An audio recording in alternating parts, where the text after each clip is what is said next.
Hello friends, स्वागत છે તમારું મારા કિચનમાં।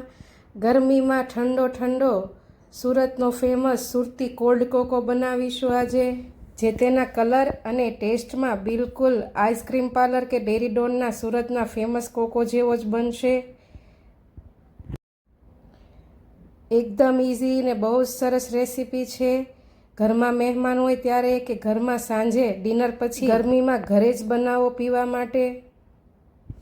ખૂબ જ ઓછી વસ્તુ અને ઇઝી રેસીપી છે। રેસીપી ગમે તો મારી ચેનલ સબસ્ક્રાઈબ કરવું ભૂલતા નહીં અને આપેલું બેલ આઇકન જરૂરથી દબાવજો, જેથી તમને મારી આવી યુનિક રેસીપીના નોટિફિકેશન મળતા રહે।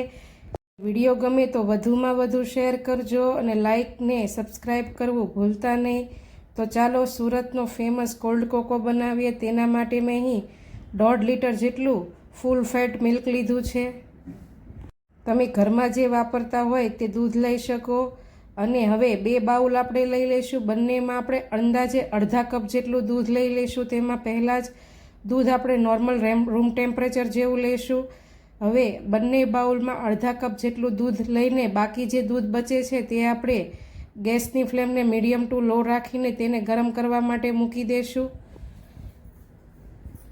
દૂધ ગરમ થવા લાગે ત્યાં સુધીમાં આપણે આ બંને બાઉલના એક બાઉલમાં આપણે 3 ચમચી જેટલો અને અંદાજે 1/4 કપ જેટલો કસ્ટર્ડ પાવડર ઉમેરીશું અને બીજા બાઉલમાં 1/3 કપ જેટલો આપણે કડવો કોકો લઈ લઈશું। બજારમાં આસાનીથી કરિયાણાની દુકાને કે બેકરી શોપમાં તમને મળી રહેશે કડવો કોકો। હવે આ બંને બાઉલમાં આપણે બંને પાવડરને બરાબર મિક્સ કરીને સારી એવી પેસ્ટ બનાવી લઈશું। એકદમ સરસ એવી પેસ્ટ તૈયાર થઈ ગઈ છે, તમે જુઓ તેમ। અને હવે આપણે આ બંનેમાંથી સુરતી કોલ્ડ કોકો બનાવીશું ઓછા ઇન્ગ્રેડિયન્ટ્સમાં અને એકદમ ઇઝી રીતે।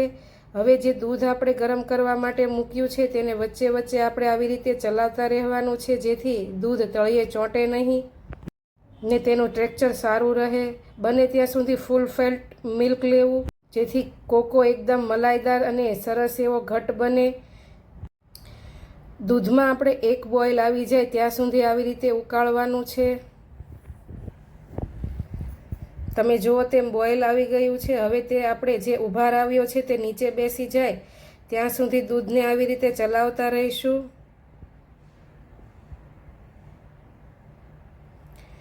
દૂધનો ઉભાર નીચે બેસી જાય એટલે જે આપણે કસ્ટર્ડ પાવડરની પેસ્ટ બનાવી હતી તે તેમાં ઉમેરીશું અને તેને દૂધમાં આપણે સરસ એવી બરાબર એકદમ મિક્સ કરી લેશું। અને તેવી જ રીતે જે આપણે કડવા કોકાની પેસ્ટ બનાવી હતી તેને પણ તેમાં એડ કરી દઈશું અને આ પેસ્ટને પણ આપણે દૂધમાં બરાબર મિક્સ કરી દઈશું। તમે જુઓ તેમ એકદમ સરસ એવું મિશ્રણ બનીને તૈયાર થઈ ગયું છે। ગેસની ફ્લેમને આપણે એકદમ લો કરી દઈશું અને 5 થી 7 મિનિટ માટે આપણે તેને લો ગેસની ફ્લેમ ઉપર ઉકળવા દેવાનું છે। બંને બરાબર મિક્સ થઈ જાય એટલે આપણે તેમાં અંદાજે 150 ગ્રામ પોણા કપ જેટલી ખાંડ કે સાકર ઉમેરીશું। સાકર કે ખાંડ પીગળી જાય ત્યાં સુધી આવી રીતે આપણે ચલાવતા રહેવાનું છે।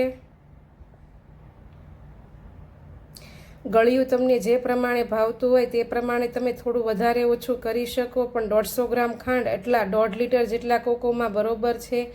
અને હવે ડેરી ડોન જેવો એકદમ ડાર્ક કોકો બનાવવા માટે આપણે તેમાં અમૂલ ચોકલેટ સિરપ જે આવે છે તે એડ કરીશું કે તમે તેની જગ્યાએ ડાર્ક ચોકલેટ પણ નાખી શકો। મેં અહીં ડાર્ક ચોકલેટ સિરપ એડ કર્યું છે। તમે તેને તેમાં બરાબર મિક્સ કરીને જોશો તો તમારા કોકોનો કલર એકદમ ડાર્ક જે ડેરી ડોનનો કોકો આવે છે તેવો તૈયાર થઈ જશે। અને હવે તેને આપણે 3 થી 4 મિનિટ માટે ઉકળવા દઈશું।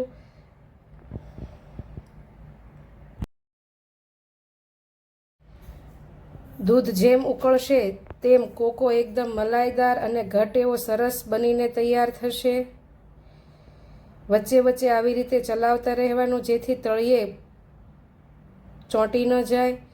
તમે જુઓ તેમ એકદમ સરસ એવો ઉકળીને થોડું તેનું ટેક્સચર પણ ઓછું થઈ ગયું છે અને કોકો એકદમ ઘટ અને મલાઈદાર તૈયાર થયો છે। હવે આ સ્ટેપ ઉપર આપણે ગેસની ફ્લેમને બંધ કરી દઈશું અને તેને નીચે ઉતારીને આપણે એકદમ રૂમ ટેમ્પરેચર ઉપર ઠંડુ કરી દેવાનું છે આ મિશ્રણ.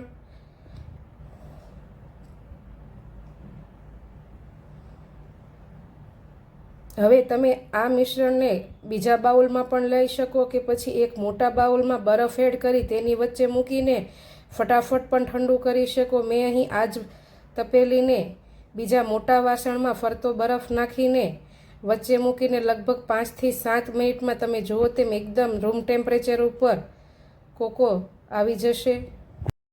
આ એકદમ ઇઝી રીત છે. તમે આઈસ્ક્રીમ કે પછી કુલ્ફી કે કોઈ પણ સ્મૂથી બનાવતા હો તો ફટાફટ ઠંડુ કરવા માટે આ રીતે તમે મોટા બાઉલમાં બરફ મૂકીને વચ્ચેથી આવી રીતે ચલાવીને અંદાજે 5 થી 7 જ મિનિટમાં એકદમ રૂમ ટેમ્પરેચર ઉપર કોકો આવી જશે.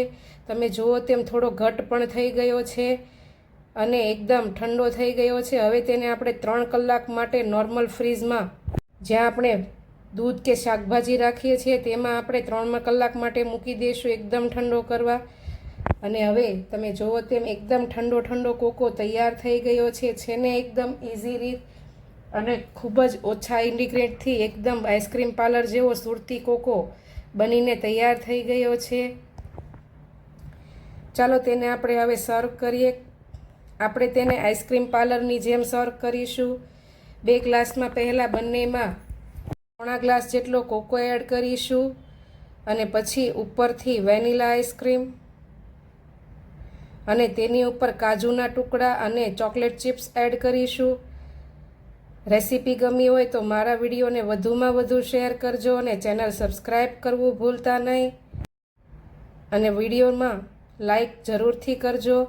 તો ચાલો આવતીકાલે ફરી મળીશું નવી રેસીપી સાથે. ત્યાં સુધી આવજો. જય શ્રી કૃષ્ણ. તો તમે જુઓ તેમ એકદમ આપણે આઈસ્ક્રીમ પાર્લર જેમ કોકોને ગાર્નિશ કરીને સર્વ કર્યો છે.